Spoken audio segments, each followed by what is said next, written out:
10,000 বছর পর্যন্ত আমার আল্লাহ আমার নবীকে নিয়ে ঘুমিয়েছিলেন।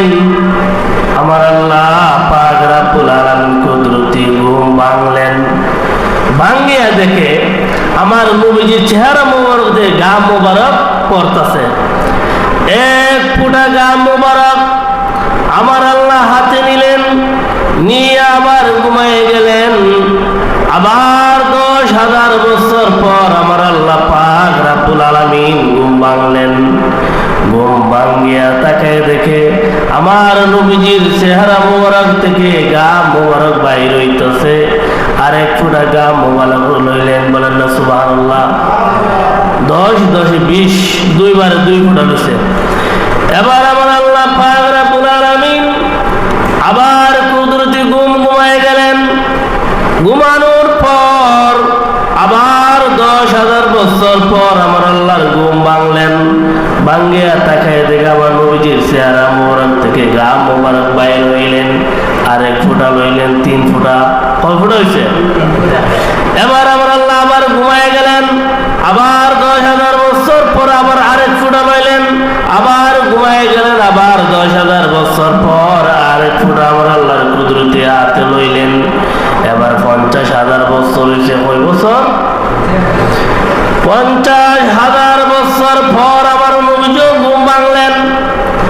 আমার নবীজি তাকায় দেখে আমার আল্লাহর কুদরতি হাতের মধ্যে কি যেন মুঠ করে আমার আল্লাহকে বললেন, বন্ধু ওগো আল্লাহ, আপনার হাতের মুঠের মধ্যে কি? আমার আল্লাহ ডাক দিয়ে বলেন, বন্ধুরে 10 বছর পর পর আমি ঘুম ভাঙিয়ে দেখি তোমার চেহারা মোবারক থেকে গাম মোবারক বাইর হয়। এইভাবে 5 10 50 বছর 5 বার আমি 5টা ফুটা গাম আমার হাতের মুঠের মধ্যে রাখলাম। বলেন না সুবহানাল্লাহ। এবার বাবারা গভীর মনোযোগ। আল্লাহ পাক রব্বুল আলামিন 5 ফুটা গাম মোবারক আমার আল্লাহর কুদরতি হাতের মধ্যে লইলেন। নবীজি ডাক দিয়া বললেন, ইয়া গো আল্লাহ, এই গাম মোবারক দিয়ে কি করবেন? আমার আল্লাহ ডাক দিয়া বললেন, বন্ধু এই ঘাম মোবারক 5 ফুটা ঘাম মোবারক দিয়ে আমি আল্লাহ 5টা কোরআনের অক্ষর বানাবো। উচ্চ আওয়াজে বলেন না সুবহানাল্লাহ। কয়টা? 5টা। আমার আল্লাহ বলেন, বন্ধু কোরআনের 5টা অক্ষর বানাবো। পয়লা অক্ষর বানাবো কাফ। কাফ দিয়ে আমি আল্লাহ কালেমা বানাবো। আপনার উম্মতের মধ্যে যেই ব্যক্তি একবার কালেমা পাঠ করবেন, লা ইলাহা ইল্লাল্লাহু মুহাম্মাদুর রাসূলুল্লাহ সাল্লাল্লাহু আলাইহি সাল্লাম, এই বাক্যের মধ্যে 24টা অক্ষর আছে। বলেন না সুবহানাল্লাহ। কয়টা অক্ষর? আল্লাহর নামে 12টা অক্ষর, নবীর নামে 12টা অক্ষর। আমার আল্লাহ বলেন, বন্ধু এক ফুটা ঘাম এই হরফ দিয়ে আমি আল্লাহ কাফ হরফ বানাবো। পয়লা হরফটা পয়লা ফুটা দিয়ে আমি আল্লাহ কাফ। কাফ হরফ দিয়ে আমি আল্লাহ কালেমা। যেই ব্যক্তি একবার কালেমা 24 ঘন্টার ভিতরে একবার পড়বেন, আমি আল্লাহ তার সারা 24 ঘন্টার গুনাহ আমি আল্লাহ মাফ করে দিব। বলেন না সুবহানাল্লাহ। আল্লাহর নাম এবং নবীজির নামে 24টা অক্ষর। বলেন রাত ও দিনে মিলে 24 ঘন্টা, 24 ঘন্টার ভিতরে একবার যদি কালেমা তাইয়্যিবা পাঠ করে, আমি আল্লাহ 24 ঘন্টার গুনাহ মাফ করে দেব। বলেন সুবহানাল্লাহ। 2 নম্বর আমার আল্লাহ বলেন, 2 নম্বর ফুটা দিয়ে আমি আল্লাহ নুন শব্দ বানাবো, নুন অক্ষর বানাবো। বলে নুন দিয়ে আমি আল্লাহ নামাজ বানাবো। বলেন না সুবহানাল্লাহ।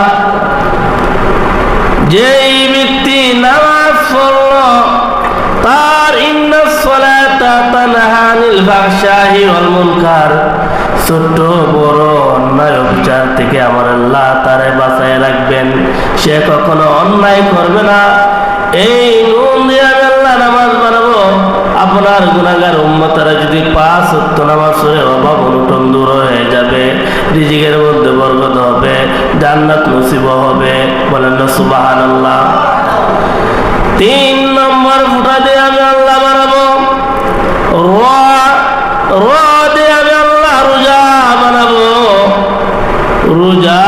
আমার গুনাহগার উম্মত সারাদিন রোজা রেখে ইফতার সামনে রেখে তারা যখন আমি আল্লাহর ভয়ে ইফতার সামনে রেখে ইফতারের মধ্যে খাবারের মধ্যে হাত দিবে না, আমি আল্লাহ খুশি হইয়া তার আমল নামার মধ্যে সওয়াব দিতে থাকবো। তার জন্য আমি আল্লাহ রায়হান নামক একটা জান্নাত তৈরি করে রেখেছি। বলেন না সুবহানাল্লাহ। রোজাদার ব্যক্তির জন্য আমার আল্লাহ কোন জান্নাত দিবেন? জান্নাতুল রায়হান। বলেন না সুবহানাল্লাহ। 4 নম্বর অক্ষর, 4 নম্বর ফুটা দিয়ে আমার আল্লাহ বলেন আমি আল্লাহ বানাবো যা দিয়া যাকাত।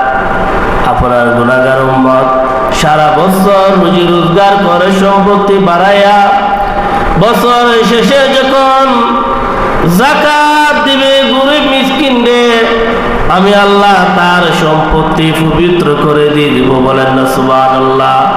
যাকাত কয়জনে দেয়? বাংলার জমিনে যদি কোটি কোটি টাকার মালিক মানুষ এরা যদি যাকাত দিত তাহলে এই বাংলার জমিনে গরিব থাকতো না, ঠিক কিনা? যাকাত যদি 1 লক্ষ টাকা আসে, 10,000 টাকা কাপড় চোপড় কিনা কিছু ছবি তুললে সেইরা দেখাইব যে মুখে দিতেছে যাকাত, ঠিক কিনা? আসলে তার মধ্যে 10,000 টাকা না, তার মধ্যে 1 লক্ষ টাকা যাকাত ফরজ হয়েছে, কিন্তু দেয় না। দিলে তো এলাকার মধ্যে বাংলার জমিনে কোনো গরিবই থাকলো না। 5 নম্বর ফুটা দিয়ে আমি আল্লাহ বানাবো হা দিয়ে আমি আল্লাহ হজ বানাবো। বলেন না সুবহানাল্লাহ। আপনার গুনাহগার উম্মতেরা আমি আল্লাহর ঘরে আইসা যদি তওয়াফ করে, আমি আল্লাহ তাদের আমল নামার মধ্যে কবুল হজ্জের সওয়াব দিব। বলেন না সুবহানাল্লাহ। এবার আমার নবী ডাক দিয়া বললেন আল্লাহ এইটা আমি মানি না। বলেন না সুবহানাল্লাহ। এটা আমি মানি না। আল্লাহ কয় বন্ধু কেন মানে না? আমার নবী ডাক দিয়া বললেন আল্লাহ লক্ষ লক্ষ কোটি কোটি উম্মত আছে আমার, অনেক উম্মত লক্ষ লক্ষ টাকা খরচ করে তারা আপনার ঘরে আইসা ওয়াজ করতে পারবে না, তওয়াফ করতে পারবে না। আল্লাহ তাদের সমর্থ নাই আল্লাহ, এই জন্য এটা আমি মানি না। আমার আল্লাহ বলেন বন্ধুরে তাহলে আমি আর একটা ব্যবস্থা করে দেই, যাদের তৌফিক হবে না হজ করার জন্য, আমি আল্লাহর ঘর তওয়াফ করার জন্য, আমি আল্লাহ তাদেরকে সপ্তাহে একটা জুমার দিন দিলাম। যেই ব্যক্তি জুমার দিন আইসা ইমামের পিছনে 2 রাকাত ফরজ নামাজ আদায় করবেন, আমি তার আমল নামার মধ্যে হজ্জের সওয়াব দেব। বলেন না সুবহানাল্লাহ। এবার আমার আল্লাহ ডাক দিয়া বললেন, আমার নবী ডাক দিয়া বললেন না গো আল্লাহ একটু আমি মানি না। আল্লাহ আমার গুনাহগার উম্মতরা পেটের জ্বালায় ফিকিরের জ্বালায় আল্লাহ তারা জমি যাওয়ার মধ্যে কাজ কর্মের মধ্যে লিপ্ত থাকবেন, জমিনের মধ্যে ফয়রা থাকবেন, ওই তো তাদের পেটের জ্বালায় সময় মতো জুম্মার নামাজ নাও পড়তে পারে। আল্লাহ এইটো আমি আল্লাহ মানি না। এবার আমার আল্লাহ ডাক দিয়ে কয় বন্ধু তুমি কি চাও? আমার ডাক দিয়ে বললেন আল্লাহ আমি কি চাই তোমার কি মনে নাই? তোমার কি মনে হয় না আমি কি চাই? বলেন না সুবহানাল্লাহ।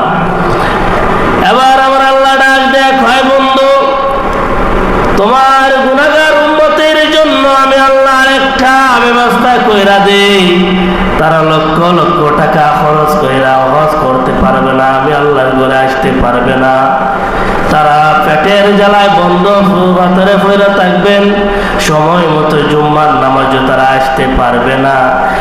এই জন্য বন্ধু আমি আর একটা ব্যবস্থা করি, তোমার গুনাহগার উম্মতেরা যদি সকাল বেলা যদি বন্ধ ভাতরে যদি চলে যায় আর বিকাল বেলা আইসা যদি মা বাবার চেহারার দিকে একবার তাকায় থাকে, আমি আল্লাহ তার আমল নামার মধ্যে কবুল হজ্জের সওয়াব দিব। বলেন না সুবহানাল্লাহ। দেখছেন এগুলো আমরা কার উসিলায় পাইছি বাজান? একমাত্র আমার নবী মুহাম্মদুর রাসূলুল্লাহ সাল্লাল্লাহু আলাইহি সাল্লামের উসিলায় আমরা পেয়েছি। যদি নবীরা আল্লাহ না বানাইতো, আমরা যদি আখিরের নবীর উম্মত না হইতাম, আমরা লক্ষ লক্ষ টাকা খরচ করে আমরা আল্লাহর বাইরে যাইতে পারতাম না। অনেক মানুষ বন্ধের ভাতরে রুজি রোজগারের মধ্যে পড়ে আছে, আসতে পারে জুম্মার নামাজে, পারে না। আমার আল্লাহ কয়, বন্ধুরে তোমার গুনাহগার উম্মত, তাদের জন্য আমি আল্লাহ সহজ করে দিলাম। তারা যদি নামাজে না যাইতে পারে, আমি আল্লাহর বাড়িতে না আসতে পারে, তারা সকালবেলা বাইরিবে, বিকালবেলা যাইয়া মা বাবার চেহারার দিকে একবার সুনজর দিয়া তাকাইবে, আমি আল্লাহ তার আমল নামার মধ্যে কুবুলজ্জের সওয়াব দিব। বলেন না সুবহানাল্লাহ। এবার আমরা যে বাইর থেকে বাইর হই,